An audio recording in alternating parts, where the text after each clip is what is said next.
Hello and welcome. I'm George Wright, the Dean of the School of Business Economics at Concordia University, Irvine, and I have the pleasure of discussing ethics and values. Let's agree to start here for current and aspiring entrepreneurs with the very accomplished Dave Kinnear. Welcome, Dave. Thank you. Dave's a business advisor, mentor, and executive leader coach through his affiliation with Vistage worldwide. Dave convenes and facilitates peer advisory boards of business owners, company presidents, general managers, and chief executives dedicated to becoming better leaders and make better results. Dave provides one-to-one mentoring for these highly successful executives, as well as facilitating monthly advisory board meetings.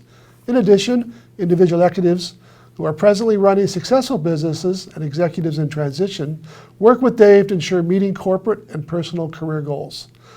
Dave has over 3 decades of leadership experience at some of the world's largest semiconductor corporations, including Toshiba America, Advanced Micro Devices, Fairchild Semiconductors, and United Technologies.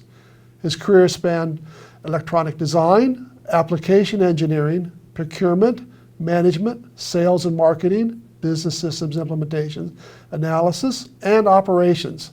In addition to his work with Vistage, Dave is the founder and CEO of dbkAssociates, Inc., a change management consulting and executive coaching firm for leaders in small and mid-sized enterprises. Dave holds a Bachelor of Science degree in electronics engineering and is a Master of Business Administration. He's a board-certified coach with the Center for Credentialing and Education and a Hawkeye-certified Veterans Development Coach. Dave, thanks for joining us today. Dave, what do you see as the cornerstone of successful entrepreneurs that are just starting? They're just trying to decide what product or service they want to offer to which constituency. That's a long question. I hope we have a couple of days to discuss it. We'll fit it in. So for me, everything for me starts with understanding your values and where they come from. And based on those values, that's the foundation for your company. You have to do the hard work. You have to look at, does the market want what I have to offer for a product or service? So you do the marketing research. And let's assume you're successful and you have a product or service that people are clamoring to buy because they might like the idea, but if not willing to pay for it, it doesn't help much. And then you can start building your company from there. But it's all based on you understanding what your values, if you want to extend that to ethics, what your values and ethics are, because that's going to determine how you build your company, how decisions are made, and therefore the culture of the company. So it's really a matter of understanding how decisions are made, because that defines your culture, and understanding how to hire the right people that will extend the culture you want. And so you hire based on values, not on skill sets. I like to say I can hire for attitude and train for aptitude. Nice, so nice. That's the way we do it. So do you find that most entrepreneurs don't follow this path? If they concentrate too much on the goods or the services, they don't think about who they are and what their values are, and like you say, be able to carry that through? Yeah, unfortunately, that's the case. And we wind up then with an accidental culture, because as we hire people in who have different values than we want for our culture, it changes the culture. And so what happens is you wake up one morning and realize you're working for a company that you started, but it's not the company you wanted. Okay. And so I like to suggest to people that they consider that when they hire, the most important thing is this person going to support our culture or change our culture? And if they're going to change it, it's usually not in the direction I want it to go. So to not end up in that unplanned culture and having values that go all the way through to the people you hire, how do we determine our starting values and maybe our lasting values? It's a good question. I get it all the time. So we do a little reverse engineering here, George. What we do is we stop and think about, when I'm running a company, I'm by myself when I first get started, what I'm looking at is how do I make a decision? Because the way I make a decision, the choice I make, is actually indicative of what my values are. So I look at the decision and I say, what value must I have had to make that decision? And that'll tell me what the real values are. I'm sure you've heard people say, I don't care what my leader or my manager says, I watch what she does. And what she does is based on her values. And the decisions and choices she makes are based on the values. So I can watch and say, okay, I get it. Her value must be this in order to have made that decision, whether it's for customer service, product, or whatever. Where would I start? What top 3 values should I be considering as a new entrepreneur or a growing, aspiring entrepreneur? Well, I don't know that I want to dictate what your values ought to be. I would go through, what I like to say is, I'm a guide by your side, not a sage on the stage. Okay. So by that, what I mean is I'm going to try to help you discover what your real values are. I don't want you to adopt somebody else's value. I don't want you to think about, I should have a value to serve this kind of market, because if that's not truly your values, you won't live up to them. So we go through a little discovery process using the reverse engineering to find out what your values are. And then we talk about, okay, knowing that this is the way you're going to make decisions and this is the way you're going to shape the culture of your company, what kind of person do I want to hire? Right. And am I fitting the marketplace? So it's a very good question. It gets asked all the time, and there's no real simple, straightforward answer. There's no 3 magic values you should have to be an entrepreneur. But I think the golden nugget there is you don't have to walk that pathway alone. That's correct. So you should reach out and find people like yourselves and others to help you walk down that pathway. Yeah, none of us do this alone. I don't care how successful you are. You begin to where you are by yourself. Somebody along the way has helped you. And we need to be helping others along the way. That's why I do what I do. And I totally agree with what you said. You don't have to grow this alone. Mm-hmm. You can put people around you who, from your network of professionals, have your best interest at heart. And you can trust them that when they tell you something, it's in your best interest. So as an entrepreneur, once you've built and established and understand your foundational values and ethics, you mentioned to surround yourself with the right people. Mm-hmm. Can you maybe dive down on that a bit? Sure. It's a little, so I've learned that having an advisory board around me, not necessarily a formal board of directors, okay, especially with a startup, you're not going to have that. But getting people who formally are willing to advise me, whether we get together once a quarter, every month, mm-hmm, it depends on you, your business, and the people who you pick to be your advisors and mentors. They can be doing this as a payback. So in other words, they do it pro bono, okay, or you may be wanting to go all out and buy them a nice dinner at your advisory board meeting. Okay. But they're there to guide you. And the thing that is important for you is to know they have your best interest at heart. Mm-hmm. Would you use this advisory board for operational decisions or just to get set and establishing yourself? Well, it depends on the company and what you're trying to do. I would like to see your company advisory board be advising you on business operations in the sense of, are you going in the direction you want to go? Okay. Are we being strategic? Not the details of operational management, like you're going to start this product line, you need to have this person on this line. That's up to mm-hmm, the leadership team to do. But the board is going to lift your head out of the day-to-day operations and help you work on the business, not just in the business. Because when you're an entrepreneur first starting, yeah, 24/7. Or more. Or more. Or more. Okay, so how do you determine that an applicant is the right person with the advisory board, but now for the employee, that value mm-hmm, fit you're mm-hmm, talking about? What are the type of questions or observations, or what are some way you can make sure that we're aligned closely? Right. So again, we're going to go back a little bit to the reverse engineering, right? Yeah. So now I know my values, mm-hmm, and I know I've got a culture that lives those values, and a leadership team that lives those values. And I hope I have a board, an advisory board, whether it's 2, 3, 5 people, that also live up to those values. So now when I go to hire, I have to figure out what kind of a question can I ask that sets a scenario that, depending on the answer, shows me that they share the values I have and would make the same decision I would make. And this gets to be critical because as a startup company, as the owner of a startup, if I ever want to have a life, if I ever want to be able to go on a vacation, I need to know I can leave my company in the hands of the leaders and that they will make the same decisions pretty close that I would make. And the only way I can know that is that they share my values. Okay. Because that's how I make a decision, based on my values. All right, so it'd be experiential type questions then. Experiential questions. Okay, and you give them cases or option, to see what they would do. Yeah, to make it pretty mundane, it would be something like, what's a good one? Well, a simple one is maybe the Nordstrom model, right? Where one of our customers comes in and wants to return a set of tires.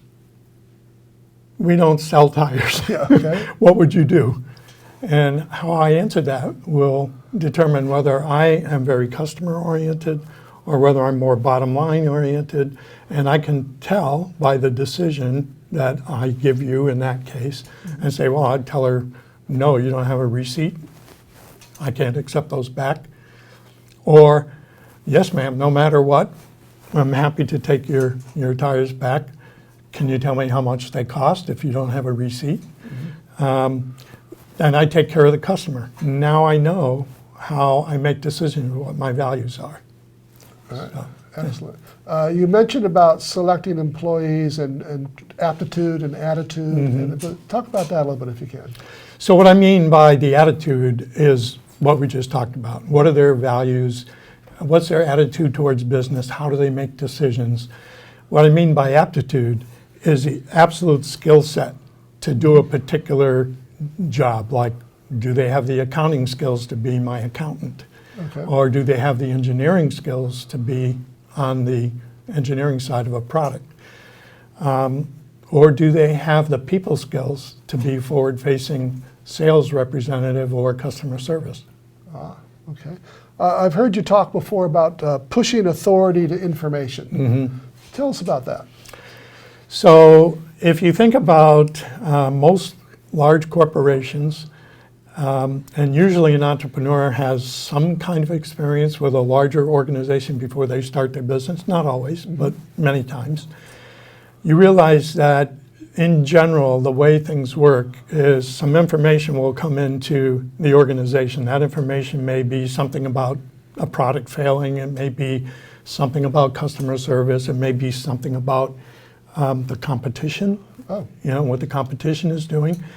And what we generally do is take that information and run it up the chain. Somebody at a very high level will make a decision and then pass that decision down the chain. What I say about moving authority to the information is wherever that information comes in, I want that person who first gets that information to make the decision about what needs to be done to resolve that problem, challenge, or what to do with the information if it's, say, competitive information. So rather than run things up the flagpole all the time, what I'm saying is, no, I want people who I know have my values, can make decisions the way I would, and I'll give them the authority to solve the problem. Oh, so I don't have to get passed from level to level to level to level as a customer. Right. Much more efficient and effective from the operations side, and much more impressive from the customer side. Right. Now, these are things an entrepreneur could develop. So if we've got some folks joining us that are on their entrepreneur pathway, there's still time to correct. There's still ways to implement these now. Absolutely, totally. In fact, that's why I love working with startups and entrepreneurs in general, is if I go into, for example, you mentioned one of the companies I worked for, Toshiba American Electronics Components. That's a huge company, or was, and very hierarchical. And their culture was set, the way it was set. Sure. And for me to try to change an organization with 1,500 employees is going to take me years. But if I'm working with you and it's only you, or you and 5 people, we can correct easily the culture. We can have a conversation and get everybody on board. Pretty difficult to do that with a big company. Excellent. So there's hope for all of us, no matter where you are in your pathway, in your service, your goods, your customers, there's ways to go. Well, Dave, this has been very inspiring and helpful and informative. So I wanted to thank you for giving advice to our group of developing entrepreneurs. And thank you for joining us. And we appreciate your concern about values and how they underpin actually everything you do, from the day you start your business to your operations to when you harvest your business. Again, thanks for joining us.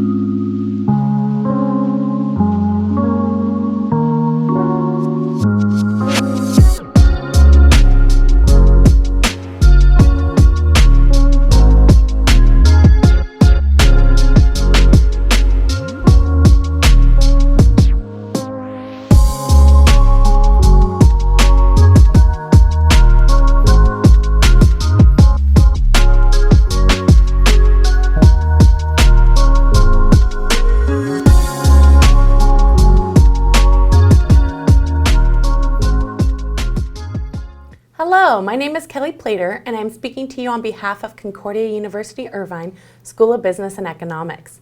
Today it is my privilege to be speaking with Charles Antis, founder and CEO of Antis Roofing and Waterproofing. He has been a keynote speaker at several local and national events and has worked with several charities, including the Ronald McDonald House, Second Harvest Food Bank, and co-founded California Love Drop, a nonprofit that provides food and beverages to frontline responders.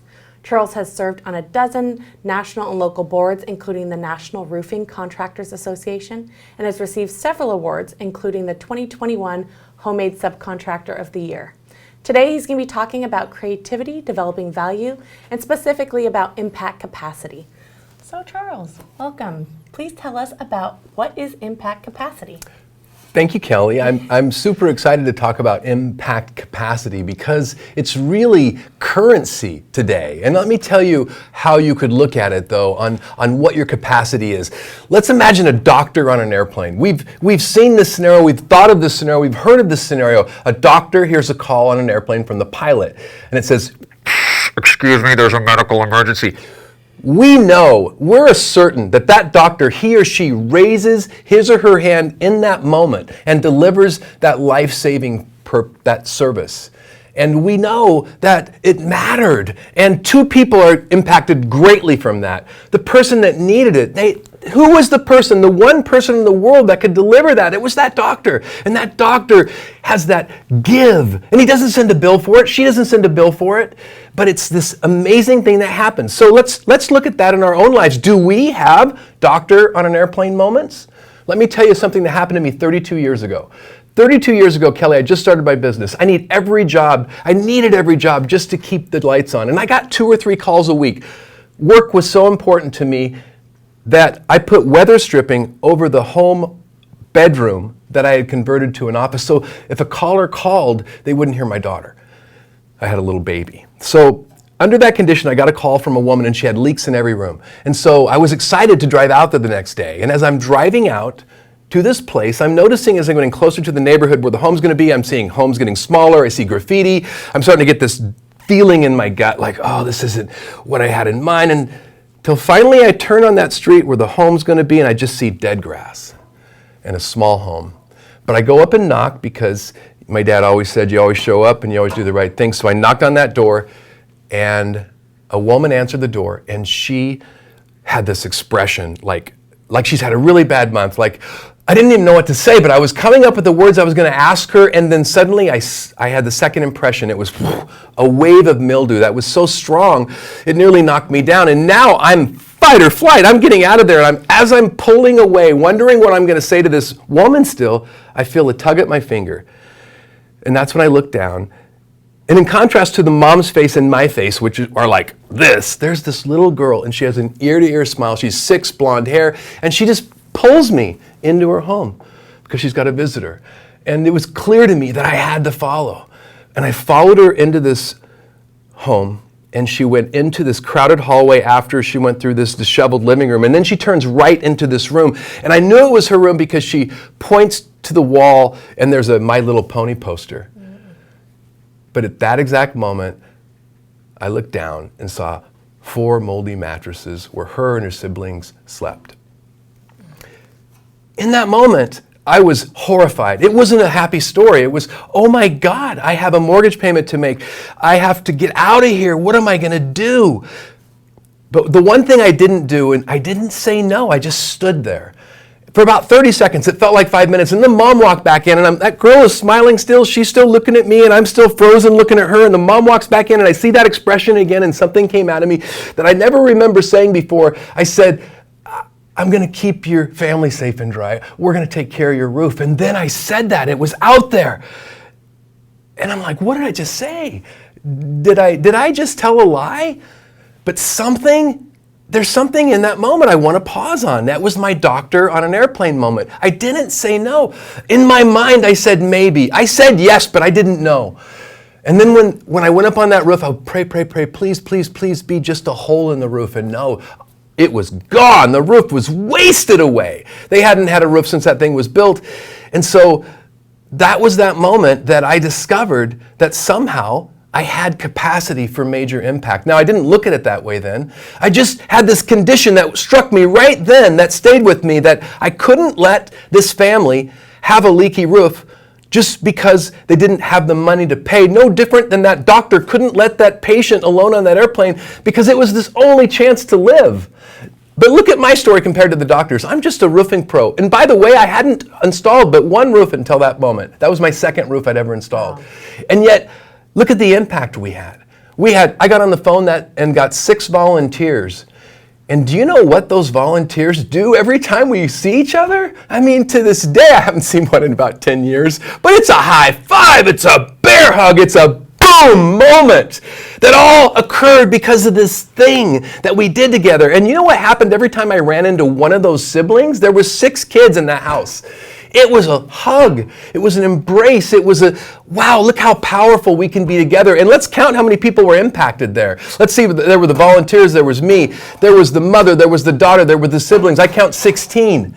And all of those people, all of those volunteers, do you think they ever shared that story? I mean, it just goes on forever. Well, I will go back into that point of my life when I had no employees yet. And all of a sudden, I cast on what we have today, and we do a lot of giving. We donate a lot of roofs today. We keep a lot of families safe and dry. And it feels the same as our culture today.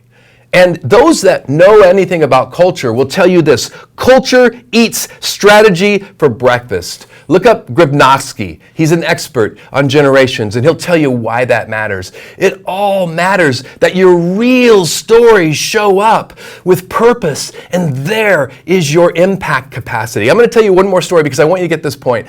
Last Tuesday, 8 days ago, I'm driving to LA to look at a job. I go to San Pedro. I get there an hour early because this is an important job walk, and I need to be strong. And I went there to get breakfast. I walk into a restaurant. It's called the Fantastic Cafe.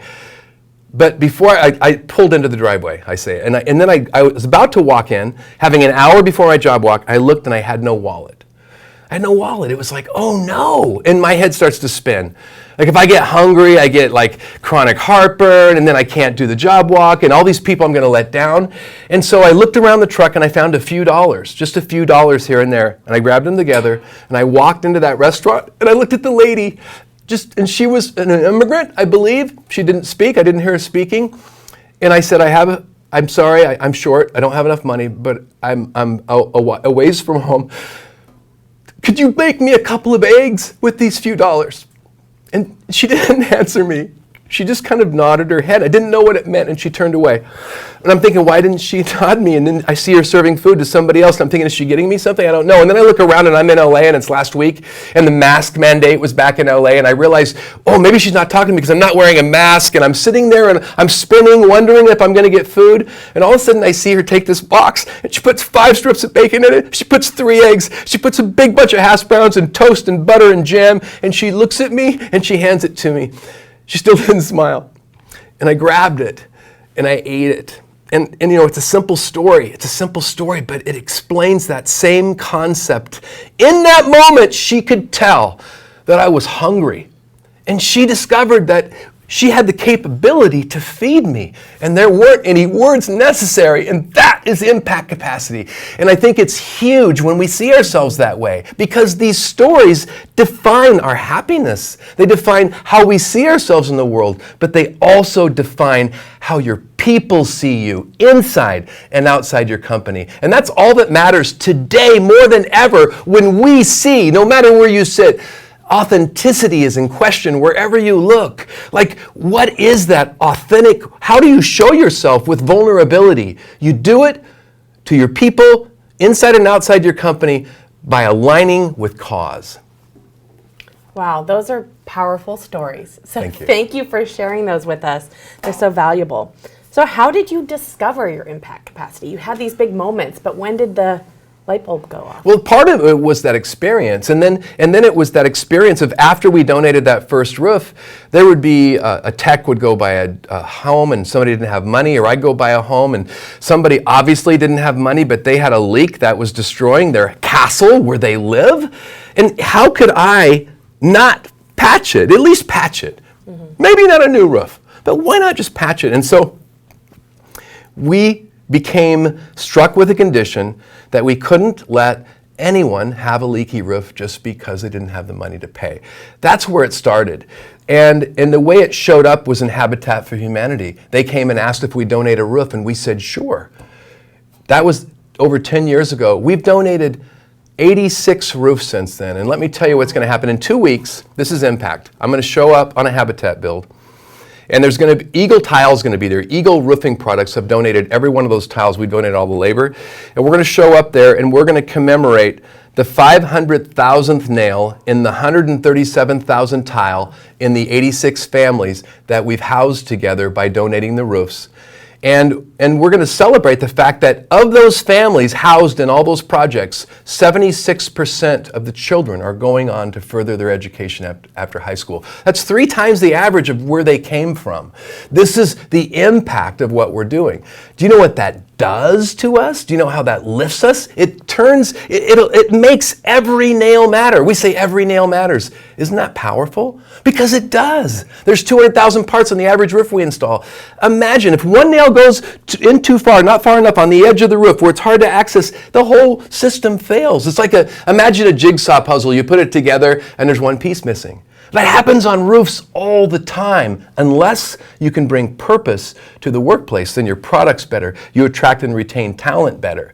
And how I discovered it was trial and error. I couldn't let a family have a leaky roof just because they didn't have the money to pay.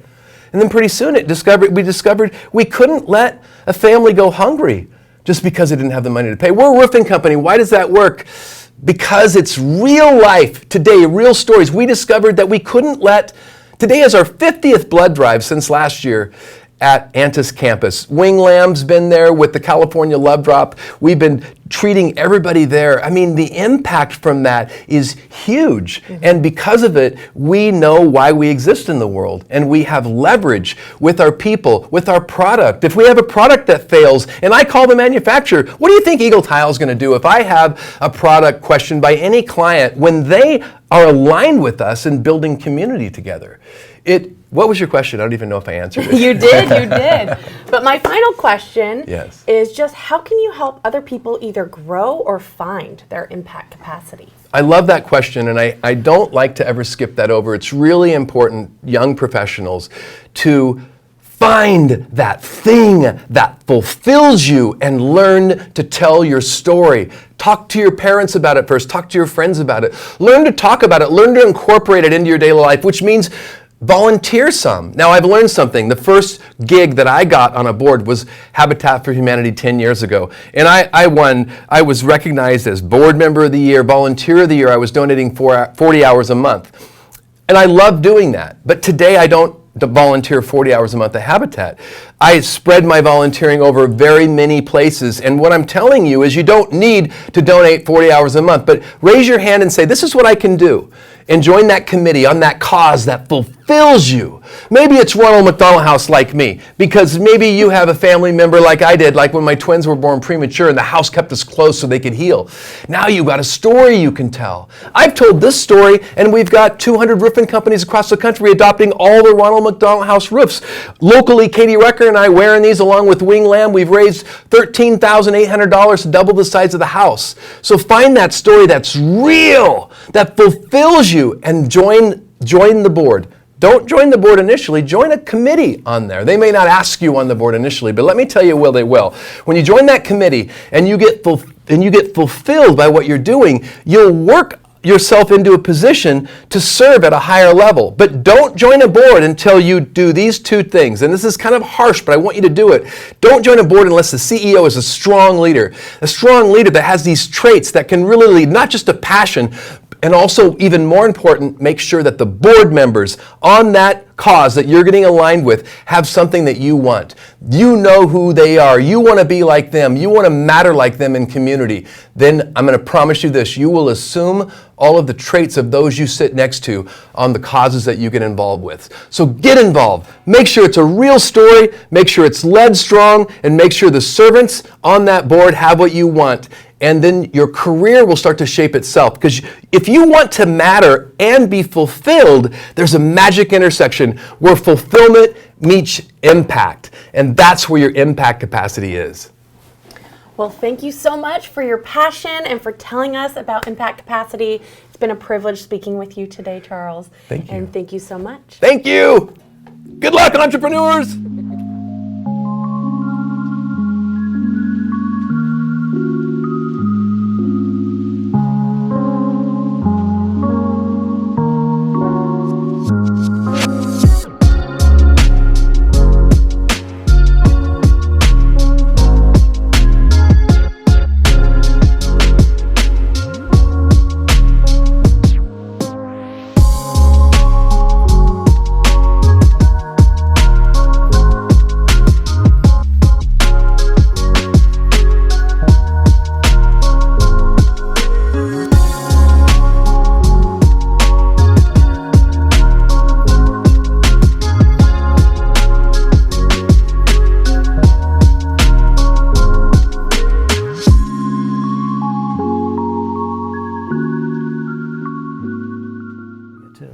Hello and welcome. Our session today is titled People, Growing Your Team.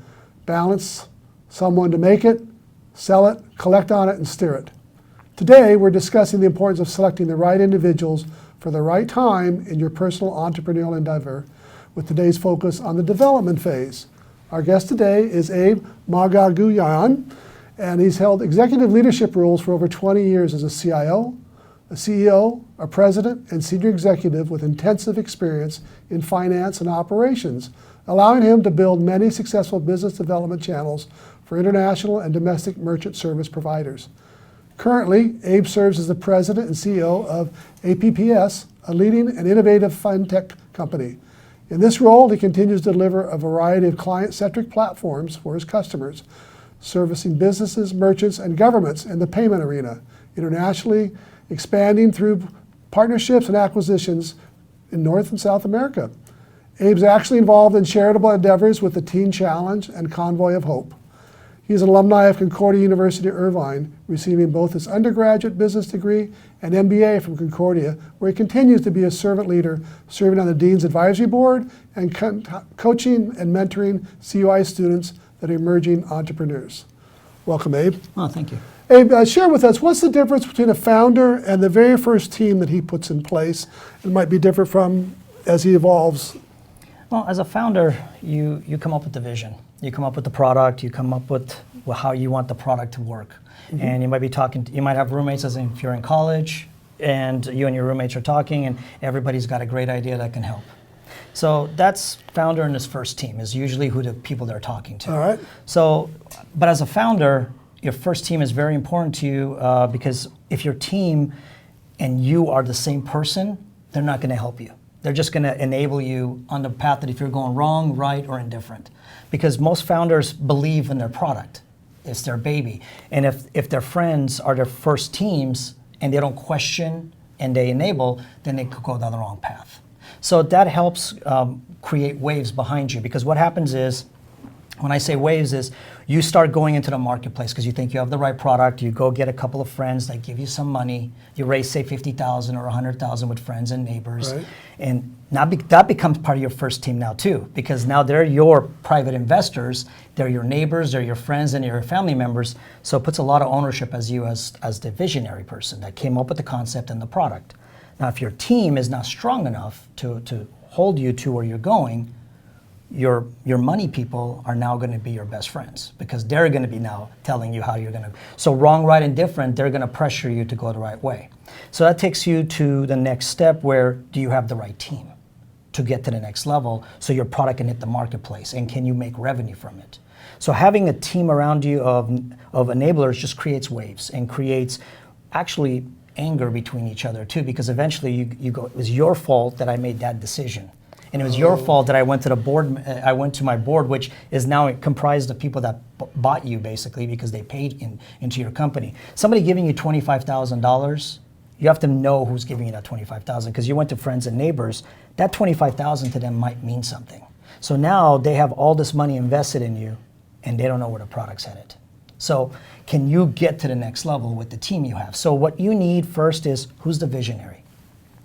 Who is now going to take your vision and go, okay, I can construct it? Who are you going to have then that's going to say, I can build a technology to help with the construct of the business structure that the visionary needs? And then you need the guy that goes, okay, I know how to finance all that and put it all together. That's one of the things that a lot of these young adults and sometimes business owners, including me, when you're growing through the stages is, do you have the right team? Do you have the right passion people? Do you have the guy that has 2 jobs or just 1 job or no job? So a lot of people wear multiple hats, but when you're wearing multiple hats, because you're the visionary, you're talking to the operation guy, you're talking to the business guy, you're talking to, because the business guy is trying to bring your development, they're trying to bring in the Right. sales. Then the sales coincides with operations. Then you need the guy that's going to run the day-to-day phone calls so the business guys can keep selling. But then you need the money guy to go, okay, hey, we can only hire 1 person, not 3, so can you slow down on the sales a little bit? And the technology guy going, I think I can build these pieces to make the operational work.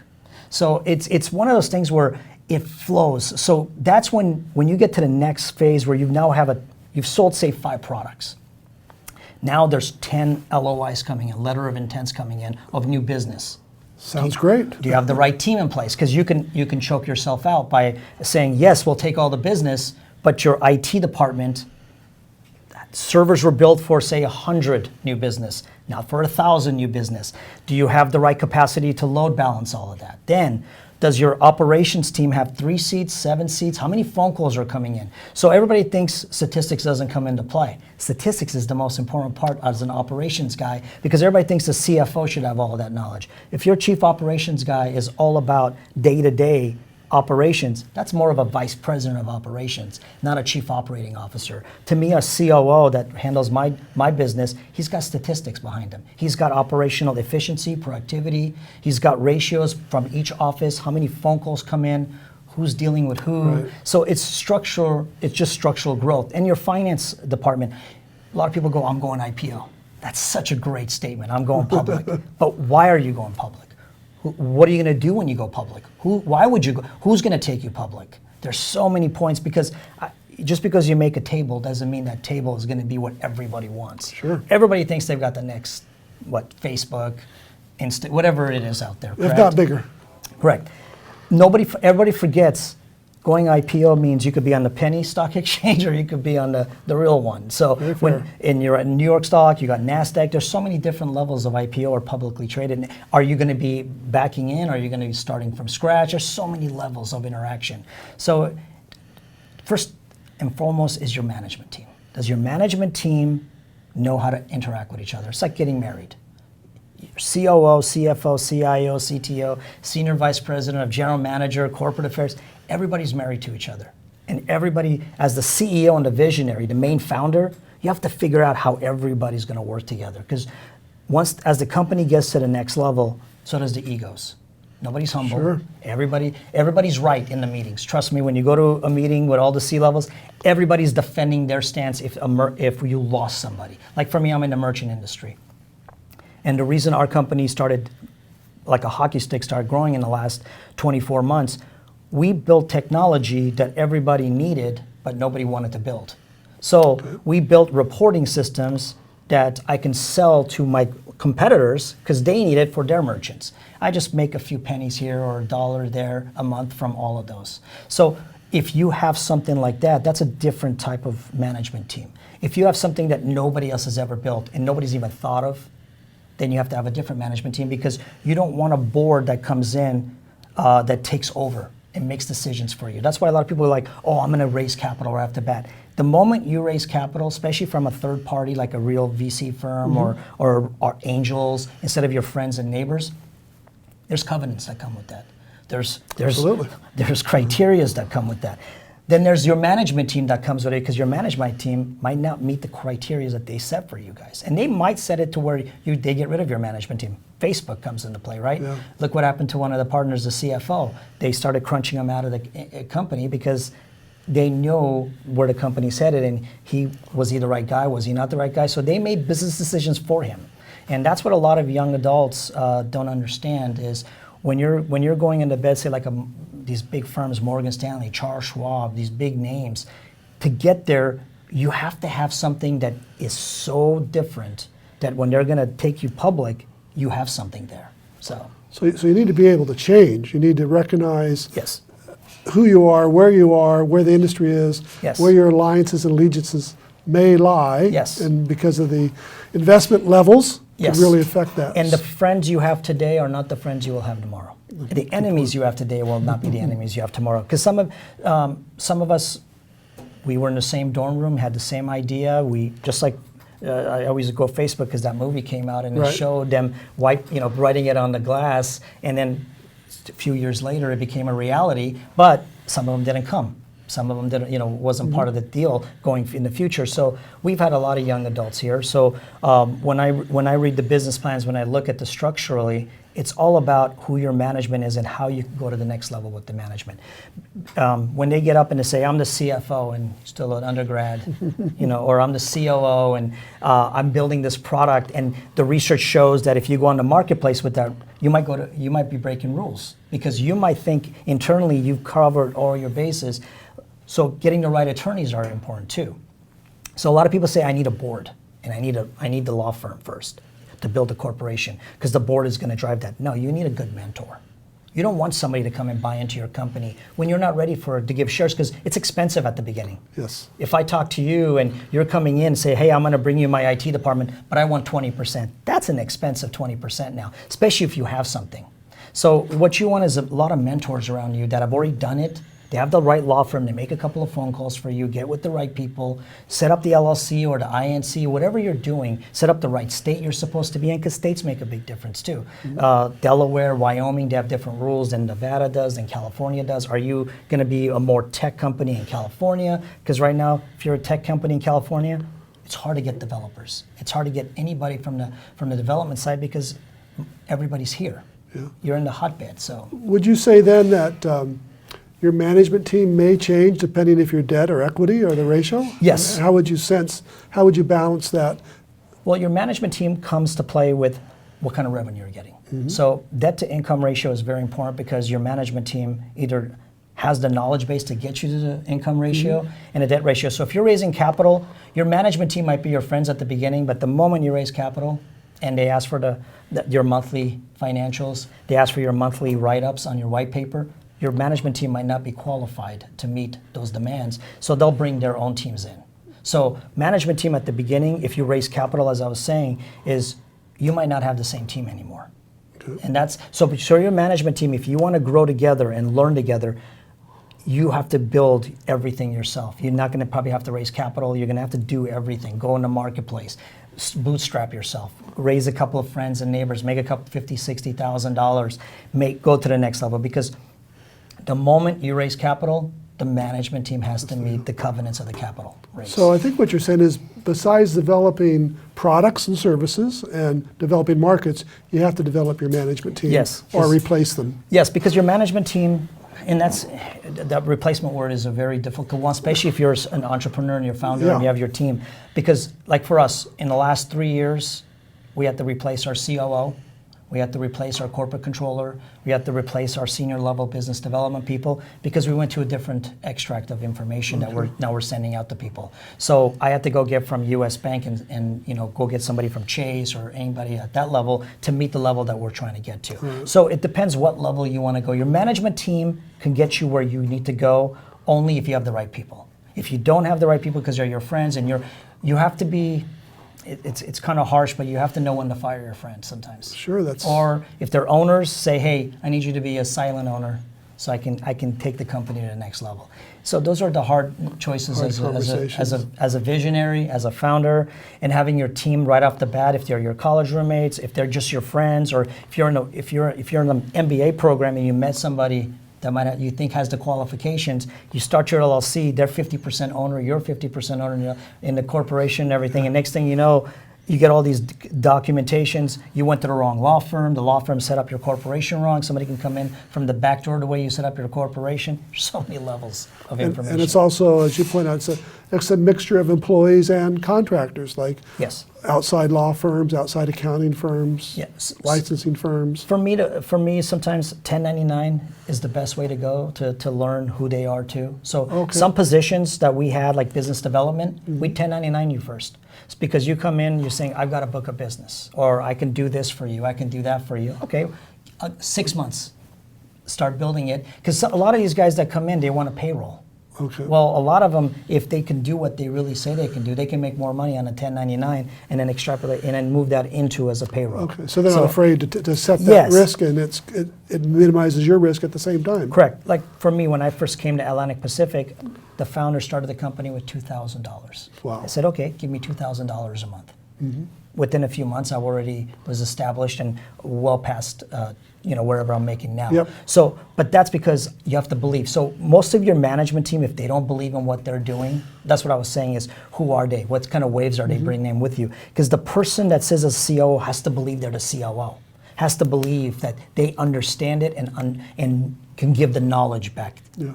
To the CEO, because the CEO, chairman of the board or co-chair, however your company's set up, CEO is as good as the people around them. So if you don't have the right COO, the right CFO, or right finance guy, right attorney, so a lot of people go, oh, I've got the best attorney because so-and-so told me. That attorney might not know what you're actually doing. Because so it's always good to go through mentors at the beginning. And if you're at the next time, if now you're a real business, you're doing 10, 15 million a year, that law firm might not be ready for you, or that law firm might not be big enough for you. You might be one or two people. You might have to go to a larger law firm that has an associate that's doing your corporate affairs with you. Because the corporate affairs side of the business is a very important side. That's another human part that nobody understands. It's corporate affairs. Then you need a general manager that understands what your operational and your business development, how to tie everything together. Yeah. So we've talked about finding the right people to start with, and either developing them with the evolution and the growth, hopefully the growth, or unfortunately replacing them. But what do you as the founder need to do to impress those people to bring them on? So you've identified some individuals you'd like, he or she. And what do you have to express to them so you can get your team, get the right bench working with you? That is the hardest thing, is to build a team correctly going in the future. Okay. So the best thing to do is your track record. Always deliver what you've said. Because a lot of people give a good story, but does the story meet your financials? The story. So a lot of times like for me, when I'm going out to get somebody that's an important piece to our puzzle, Right. I have the narrative, I have the backup to the narrative, and I let them interview some of my staff too. Not my high level staff, the guys that are working, that are picking up the phone calls, that are doing the day-to-day accounting. So that way, transparency is the number one. Because once you've got a rapport, friendship is always the number one thing. Everybody thinks you see in the movies, everybody sits in the boardrooms, they're all stuffy. It's all about friendship, because the person has to believe in what you're saying. Can you as a CEO have the trust of the person next to you? As the CEO, you have to say what the company's doing, and you have to believe, and you have to breathe it. They have to believe every word you're saying, because you have to believe in every word you're saying. Right. That's the most important. People say a lot of words, but can you believe and can you trust what you're saying? As the CEO of the company, you have to make everything has to be transparent, and you have to make everybody believe that your transparency is correct, and that you're not lying, and you're not just throwing information out there. So, as the founder, and you're finding the right people and developing them, how does the founder relinquish, give that control away that you said in the early days was so Yes. protected? When you start believing everything, like when you don't have to worry about operations, because one morning you wake up and you're like, I don't get any phone calls from operations. Okay. Okay, so the guys that are handling it know it. So what you do is now go, okay, guys, every week just send me a narrative at the high level. Then you're like, hey, I don't hear anything from finance anymore. Because the treasury is doing what they're doing, P&L's hitting the marks, and you do a little audit, make sure that there's a third party firm that comes in, your financials are all secure, so that goes away. You have to start believing in people. And then when the phone stops ringing for your advice, or you don't have to jump in because there's a fire happening, and there's business coming in every day, all the phone calls are being made, and you trust the process. It's the hardest part is trusting the process. You have to trust what you've built. That's what I was talking about is friendship. If you and I started a business, I have to believe that when I brought you on as the COO, you're going to be the COO. If I have to be the CEO and the COO, it's not going to work. So a lot of it has to do with trust, breaking bread with the person. Every month we have to break bread, talk about, hang out with the families. Because I learned one thing from a private investigator, and this came off on Madoff. She took a football player to Madoff's spot, and Madoff was doing a hard sell on his $20-30 million that he wanted to. And she went out and asked her receptionist, "Do you ever see Madoff's wife?" She said, "Nope, he never shows up." That's very important. Okay. That means they never break bread. Yeah. See, we break bread with all of ours. And that was one of the things I teach to young people, like sometimes when we're up on the stage, break bread, understand, figure out who the person is, because you got to deal with them every day. You got to know what makes them tick, what's going to anger them, what's going to drive them over the top, what's going to make them where every day, all the process are going to go through. How is that white paper is going to come in on your summary report? Because once you trust the summary report, once you trust that you're breaking bread and they're not lying to you because they're your friend, or you know their wife, you know their kids, it's a whole different atmosphere. A lot of big corporations, they lose that touch. And as a startup, that's the most important. To get to the next level, that's the most important. Yeah. So it sounds like we've talked products, we've talked about markets, we've talked about financing, but people are the thing that pull it together and make it happen. However, there are a lot of sharks in the water. Yes. And every business sounds good. Except. But how do you separate that? So I want to start from the startup and work our way up. Please. From a startup, when somebody comes in and says, "Give me 5% of your company," or $7,000 or $10,000, I know you raise capital, and I'm going to build infrastructure for you. That's the beginning of a shark right there. Okay. Because they know you don't know. So what they're trying to do is give you money to help you grow the company. And that to me is, why can't you just mentor them? Why if you're that good, why do you need to ask for money? That's from the startup stage. Second phase, when you run into angels and stuff, when you go to those meetings and you pitch and if they're constructively destroying your business plan, what's their intention? A shark's intention is if they really like it, or do you fit my portfolio that I already have? That's the most important too with sharks is, can you fit the portfolio? Sometimes people watch Shark Tank. Yeah, absolutely. You see Mark Cuban, Yeah. I can help you because I already have this, or O'Leary and all the other guys. Those are some of the guys that you want to converse with because they don't need you. What they do is they don't need your money, they don't need you as a resource. So those are real sharks. But the shark that comes in behind wants to be part of your skeleton is cancer in your company. Because what they're saying is you have something, you don't have the money or the resources, I'm going to start taking over now. Okay. And then I'm going to give you covenants, and if you can't meet those, all of a sudden the $10,000 becomes more expensive to you because your percentages start getting diluted because of the way they wrote. Because he's going to write you a contract. He's not just going to give you $10,000. Right. So, and as you get growing, your product gets more enhanced, and now you're looking, okay, if I raise $50 million, I can start doing this. If I raise $100 million, where do you raise your 50? Where do you go to get your 100? So it's more important to know who the right law firm is that can introduce you to the right capital firms that meet your company's needs. And don't ever raise capital just to raise capital. That's where the sharks are in. Because if you're just raising capital because you feel like that's how you're going to retire, it doesn't work that way. Because you're unbounded now to these people. So you have a reason, either increase inventory, pay down debt, expand operations. Just raising capital to raise for capital. the balance sheet is not No. great. No. So what would be the one takeaway that you'd want our audience to understand today? What's about people, how they fit in at this development phase that they'd carry through as they get all the way to harvesting, whether they sell out to somebody or what was one thing? Believe in your vision. Okay. If you have something and you really believe in it, build the team around that believes in it too. That they're gonna do their heartbeat for it. They're gonna breathe for it, and they're gonna bring their families for it. If you can't do that, then you're going to look for another job later on because you're not going to sustain it. You have to believe in your product, and you have to find that if your product is real or not. It's the hardest part because everybody says this is my baby. Right. Well, your baby might not meet what you're supposed to for whatever you're trying to sell to. So find a niche, find a product that fits the niche, and then believe in it, and then build the friends that can help you take it to the next level. Through the trust. Through the trust. Yep. Great. Well, hey, Yep. Thank you. That's been very insightful for us today. And I think we'll go break some bread, as a matter of fact, and talk a little further. Yes. Thanks for your time, May. Appreciate it. Thank you. Thank you. Thank you for having me.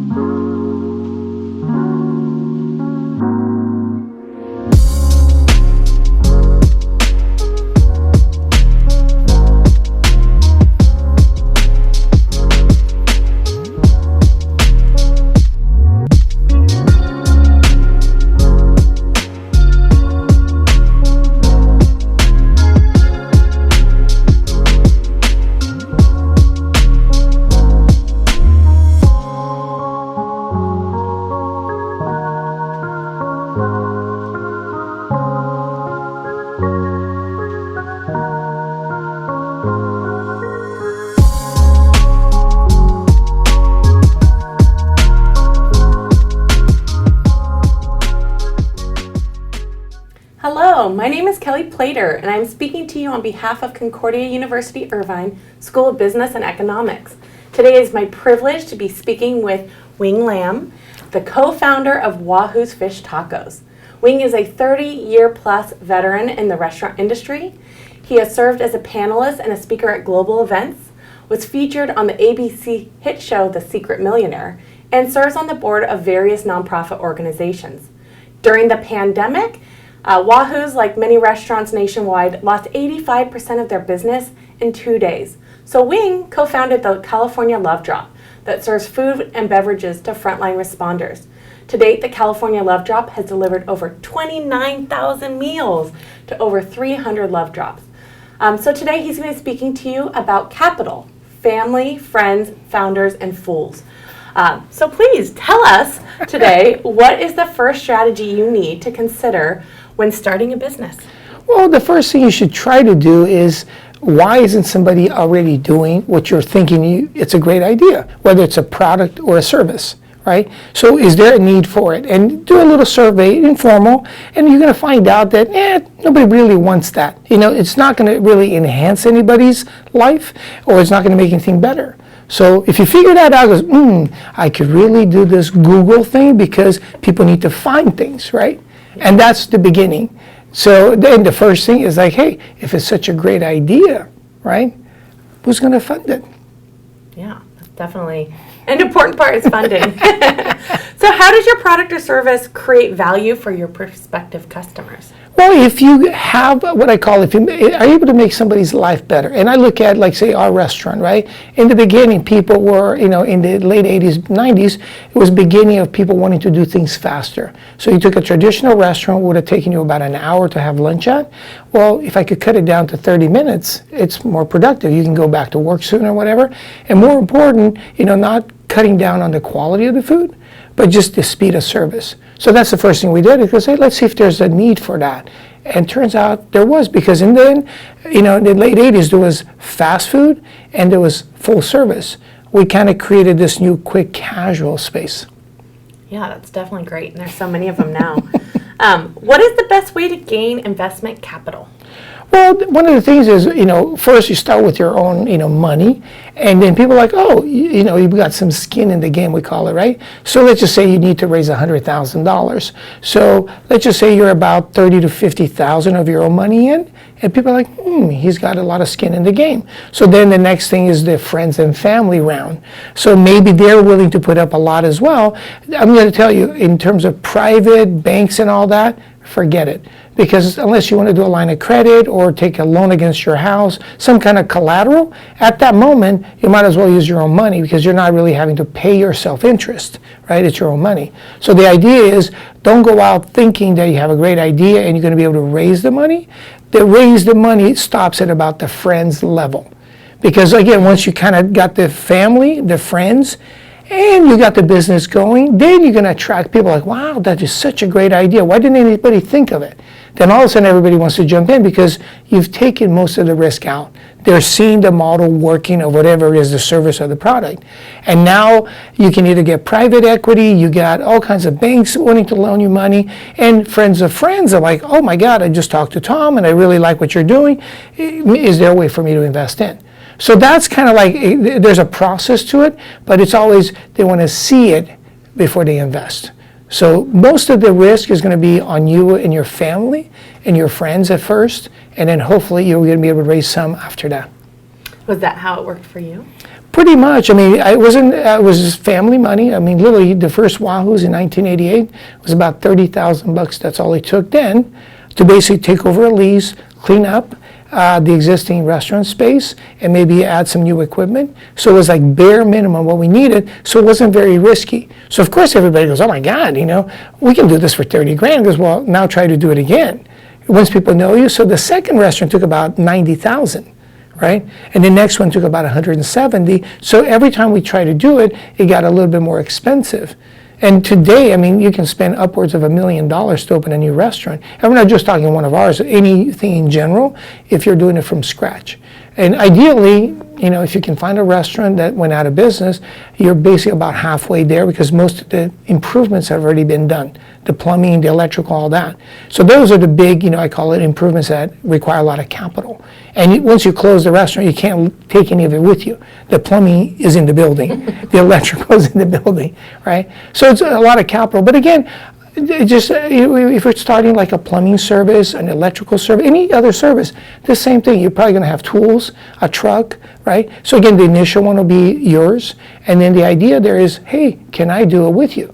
So on the service side, it's much easier to franchise them out and get people to do installation, windows tinting. There's a long line of companies that have been able to really succeed because you have a model that works and then it's easy to replicate. Awesome, thank you. So once you take your investors' money, how do you plan on repaying the investor back? Well, before you even ask for the money, you kind of have to have a game plan, right? Let's just say, for instance, you're taking $50,000. Think about it, what the value proposition is. If he was putting it in a regular savings account, he'd probably be getting, what, a half a point today? Not even a point, right? Because interest rates are at an all-time low. So let's just say he's getting 1%. So your idea is, hey, let me show you how you can maybe get 5% return on your money, right? Or maybe 10%. That'll entice somebody, but you have to have the means of paying it back. Because remember, depending on the kind of business you're in, your margin may only be 10, 15%. So if you promise an investor 10% return, you're going to end up with 5. Yeah. So you got to think about it, and also the runway time in which to pay the investor back. Because the idea is you want to use the money for capital improvement, IT, anything that you need to make the business more efficient. So you got to think about, ooh, I used to do 100,000 in sales a day, now I can do 200,000. So that difference in the delta would make you a lot more profitable. So if you were running at about a 10 to 15%, you might be running at a 25% because most of your overhead is already covered, right? The fixed cost. So the variable is much different, it's much smaller. So again, if you become more efficient, you're going to end up with a better return. So those are the things you start using your finance background, and you start calculating your ROI, and that's how you entice people. And there's always the option of maybe some equity, called skin in the game. Say, here, I'm willing to part, some return and some equity in the game in the possibility that you might sell out in the future. And those are very enticing because a lot of people are like, I get about a 7 to 10 multiple on a sell. I mean, stick around. You don't have to pay me back. I'd rather get the cash out event in 5 to 7 years. So those are the things, but it all depends on what kind of business you're in. But you see a lot of tech stuff right now that people are willing to take a risk, knowing that they could lose all of it. But the payoff could be a 5 to 10 multiple.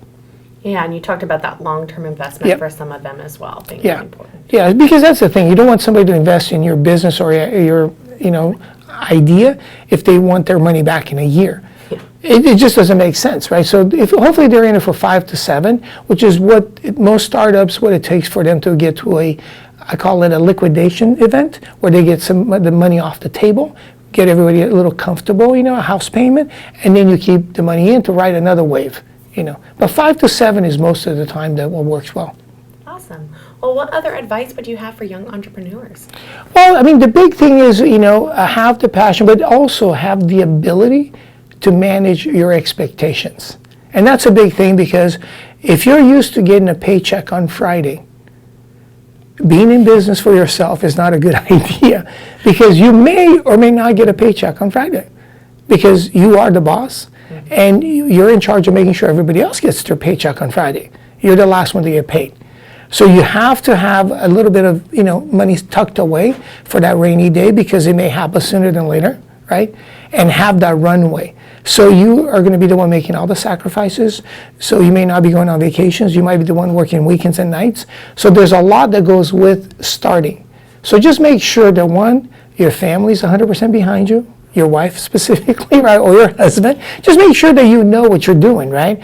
That the time commitment, because it's no longer 9 to 5, right? It could be an 80, it could be 100 hours a week, and you're like, oh my God, I had no idea. Just kind of know that. So before you jump in, kind of talk to some of your friends and understand that you're never going to work so hard in your life, but there's going to be a payout at the end, or maybe not. Remember, 90+% of all startups don't make it, but the 10% that make it will make up for the 90 that didn't make it.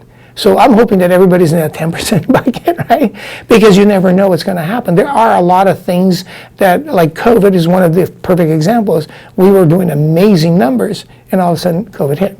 It didn't hit everybody, but it hit us pretty well, right? So you just got to make sure. And so some of my friends last year had their best year ever, if you didn't have to go to a physical location. So if you're in IT, if you're in the delivery business, if you're in the Amazon world or whatever, in the Google world, you had the best year ever, right? So that's the thing, you gotta know. But again, those are things that are out of our control, like fires, all those crazy things. And knock on wood, no earthquakes coming anytime soon. We haven't had one in a while. But the fire's been just literally, all my winemakers' friends have been literally 3 times already in the last 5 years. So those are some of the things that are out of your control, right? But for that, you gotta plan ahead, have, your backup plans. So you mentioned a backup plan. Is there any final advice, anything that you did, or friends that did, that helped them kind of get through COVID or continue to get through COVID, or other, things in the future that they're anticipating? The big thing is partnerships. So the only reason the California Love Drop was started is because my friends from KLOS, Yogurtland, Hint, Monster, Cliff Bar, we all got together with one common goal, keeping our jobs and getting to the end of this, and it worked. Awesome. Well, thank you so much for being with us today and sharing more about, this topic and advice for young entrepreneurs out there. So thank you so much for your time, and we really appreciate you partnering with us today. Thanks for having me.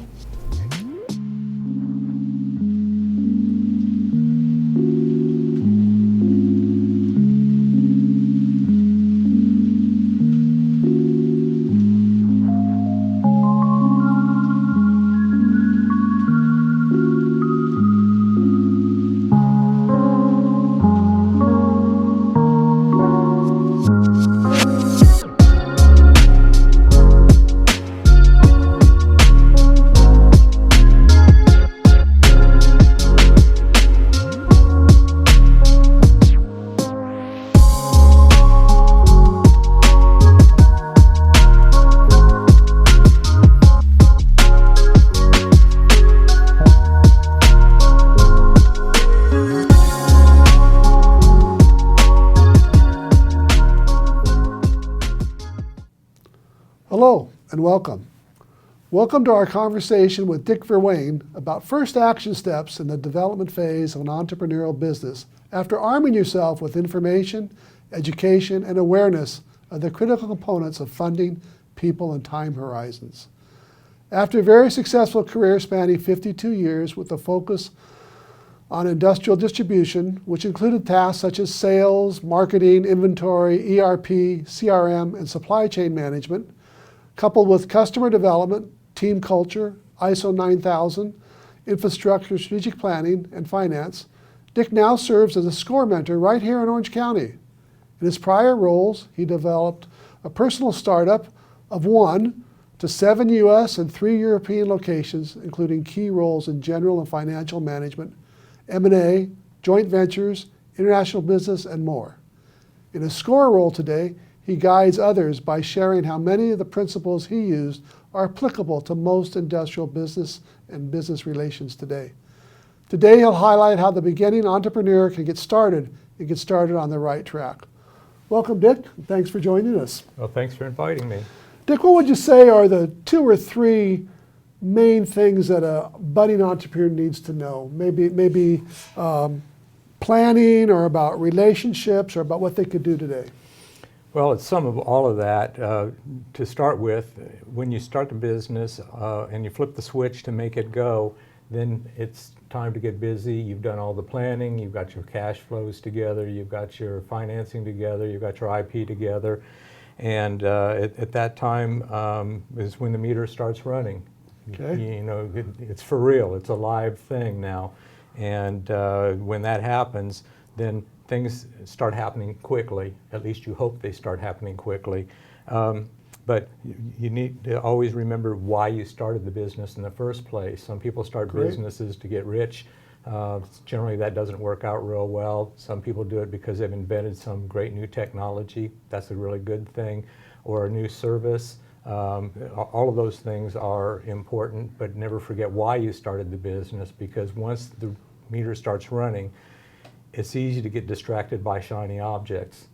And when you do that, then you forget where your North Star is. I always tell people when I'm mentoring to always have a North Star. Always know where you're trying to go. Think out 5, 10 years. We all know you can't do a business plan for 5 or 10 years these days, but you need to know where you would like to get at some point in time. And maybe you will get there and maybe you won't, but as long as you follow that North Star, even if you deviate a little bit, you're not going to go off too crazy. And that's what I mean about beware of shiny objects, because things will happen and you'll get distracted, and you want to try to make sure that you don't lose the perspective of why you did it in the first place. The shiny objects, they do come up frequently. They do real frequently, especially when you're getting started and you're frustrated because maybe you're running behind schedule on your business plan. You fell in love with your Excel spreadsheet and you're not hitting your forecasts, and then you start to panic, and then you start looking for alternatives, and rather than solving the basic problem that's causing you the issues right now, you get distracted by, well, maybe if I did this instead, you know. Okay. So. But I don't think you're saying you should not have a plan B. You should take in what the environment allows you to do, right? And I always tell people to have a plan B. In my personal experience, when I started my first company, plan A became very obvious in the first couple of months that it wasn't going to work. But I had a plan B and immediately went into that, and 40 years later, here we are, you know. And so that's always an important thing. One of the best pieces of advice I ever got very early in my business planning stages was from one of the attorneys that I was talking to. And he said, you have an exit strategy whether you plan for it or not. And I took that to mean that you should always have a plan on how you're going to manage anything that you get into, a contract, for example. The contract wasn't written for your benefit. Well, what if you have to reach in the drawer and pull it out at some time? How are you going to end it? What happens if one of your key employees leave and take their IP with them? And what if your chief, your top sales guy goes to your competitor? Right. You know, you need to have a plan for what you would do. Now, I'm not saying it has to be written down, but you need to have that in mind, because things do happen. right. Whether you plan for them Whether or you not. plan for them or not. So either plan A or plan B or anything in between. And the North Star may move, but it's you have to have that exit strategy. That's the key in all phases, I would believe, right? Whether you're planning, It is. implementing, or harvesting. Yes, I think that it's important that when you start a business, you should think about how you might want to end it, because at some point it will end, whether you sell it, whether you merge it with another company, whether unfortunately it's not successful. what are you going to do with it? Are you going to sell it to somebody? Are you going to try and bring your family into it? What if you plan on them coming along into the business? By the time it becomes time to deal with it, they don't want anything to do with it.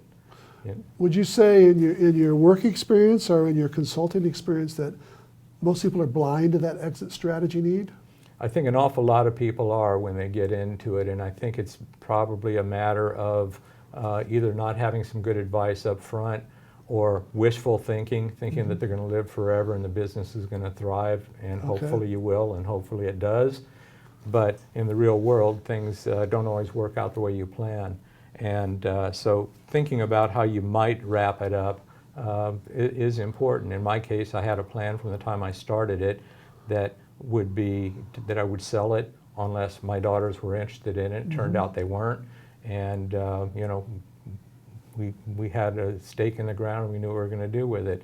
But along the way, you know, we bought companies, we sold a few, we started some other ones, and all of those things change your end game. So, Absolutely. and you know, you can be unfortunate and have things happen in your family, health problems or whatever, that change those things. Which leads me to another thing is don't ever forget your family in this planning process, because what you're going to find is it's harder than you thought it was going to be, and it's going to take more time than you thought it was going to take. And suddenly you have expectations by employees and by suppliers and by customers and so forth that take up your time. Your family still expects to have part of your life too. Absolutely. And unfortunately, sometimes if you're not careful, your business will take over your personal life, and that often doesn't end well either. So be sure and try to have a good balance there, and it's really a challenging. That gets into the part that I just said about it's harder than it seems. Right. So let's talk about relationships for the budding entrepreneur. You mentioned family, maybe explain a little bit about that, but what about relationships with employees, vendors? What should somebody at the beginning be thinking about how to make that the best for everybody? Right. When you start, it depends on how big you start. I mean, I started with one person, just me, and within the first year it got to be more than I could do by myself, and I brought in a friend, and we started dividing the pie. He started doing the sales and marketing, and I handled everything else, and then we ended up hiring some more people. Pretty soon you got a bunch of people running around, and so there's a saying that the U.S. Navy SEALs use. And they say that there are only two kinds of leaders: the ones that are competent, and the others that are incompetent. And you're going to find that there are parts of your business that you're competent at, and other parts that you're not competent at. And so you need to know and be humble enough to recognize when you need to bring in somebody that has the skills that you don't have. You'll always hear people say, bring in people that are smarter than you. I found that that's true up to a point. I also found out if you bring in people that are too smart for your business, that they're going to be bored and not stay. Okay. You know, you need to know what kind of people you need and build a profile based on your experience of what kind of talent you need. I had one person that made my business so complicated as a CFO that it took me a year to get enough of the information back out of him that I could replace him. And, Okay. you know, so I mean, those things happen, and that's part of the learning curve. But so far as your suppliers, one of the biggest things you can do is develop relationships with your suppliers, with your customers, with everybody. And people tend to think of only their customers, but everybody you come in contact with is potentially a customer in the broad sense of the word. And when you get into a problem, which you will at various times, you might have a cash flow problem, or you might have an IP problem, or anything else. It's those relationships that are going to save you. You know, if you just hole up in your corner office, you know, people expect you as the leader to be the face of the business and to be positive and be able to relate to all these people. That's what leadership is about. And I in a way, I say always be selling, you know, but for a lot of people that didn't come up through sales and marketing like I did, that's a very uncomfortable thing. You may be a person who's more comfortable in the back office and doing your technology or whatever, but at the end of the day, you need to be the evangelist for your business. If you don't believe it and you can't be enthusiastic about it, then it's going to be difficult for people to know what you're trying to do and share the word, so to speak. And that's the important part of it. And then building the network of people both within your company and outside your company. Those are absolutely critical. And maintaining that positive attitude, at least on the face, even when you're not feeling too positive Sure. inside. Yeah.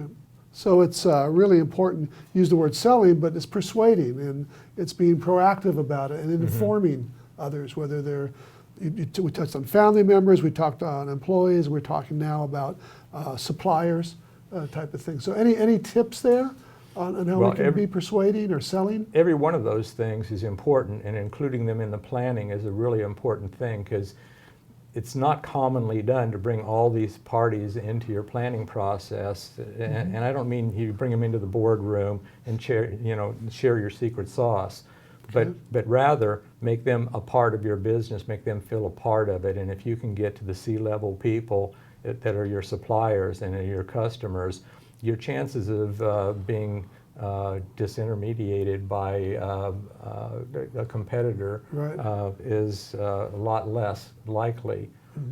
So getting as high into those other parts as you can, but bring them into your planning process, especially your employees. George Patton, the famous general from World War II, always said, make sure that the people who are going to have to carry out the orders are the ones who are helping you create the orders, because they're the ones going to have to execute them. And business is no different. How do you separate that, though, from investors? Or do you? Do you let them become part of the planning cycle? Or depends what kind of investors. Depends what kind of investors, you know. I mean, there are passive investors, and there are people who really want to be involved in it. They could be people that are part of your business, that are partners. You know, you sold them a part of your business. So they're equity partners in your business. Clearly, they need to be a part of it. If you have board members that are also investors, they probably need to be involved in it at a fairly high level. But it's important to, again, like I said, the people who have to actually go out and make it happen need to know about their part of the plan. They may not need to know about every detail of the grand plan, but they need to know enough about the grand plan to see how their piece of the action fits into the big picture. So we talk about the grand plan. How do we not become paralyzed by over-planning? And you mentioned there are too many spreadsheets. So our folks are just starting down that pathway. What bits of advice might you have for them to make that balance? So we talk about, we want to worry about our relationships. We don't want to be distracted. But how do we get out and start getting shovels in the ground and stop talking about it? Yeah, well, okay, that's a really good question. It's kind of a broad question. I was already thinking of the answer, but you know, from sticking the shovels in the ground to getting the business actually going. A lot of people, the thing that I find most common in my SCORE mentoring is that the people generally don't have a good financial background or an understanding. You don't have to be an accountant. You don't have to have a lot of accounting to know what's important. But you do kind of need to know what the difference between an income statement and a balance sheet is and why they're important. What I've found has been helpful for some of my clients is creating what I call a KPI report. And those key performance indicators that are important to them. Every number on an income statement isn't necessarily important to everybody, but you need to know what the trends are. And if you have a KPI report that's just kind of a glorified Excel spreadsheet that condenses a few of the factors of your income statement and your balance sheet on a monthly basis, and you don't have to create it, your bookkeeper can just pull these out of whatever format you have for doing your books, then you can watch for trends.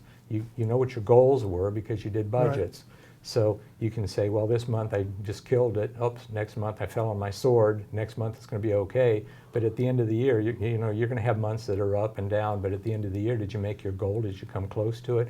The longer you do it, the better you get at forecasting. Good point. Good So, point. but that KPI report for a non-financial manager, I think, is one of the most important things. And it's pretty easy to understand trends. Okay. So I think what we've said today is we want to put a lot of time into planning. We want to involve others in the planning. We want to have a North Star, a particular North Star, but be sensitive to what's happening around us, maybe using KPI reports, using our partners, our employees to work with us on that, and have an exit strategy. We also want to really work on communications with our family, our friends, our investors. That's very important. And we want to be selling, informing, and persuading so they know what we're thinking of doing, how we're doing it, how they can be a part of that. Exactly. So if we bundle that together, our entrepreneurs have a good chance of moving forward, would you say? It's a good start. Great. Well, thank you, Dick. Appreciate your time I today. appreciate being here. And thanks for joining us today.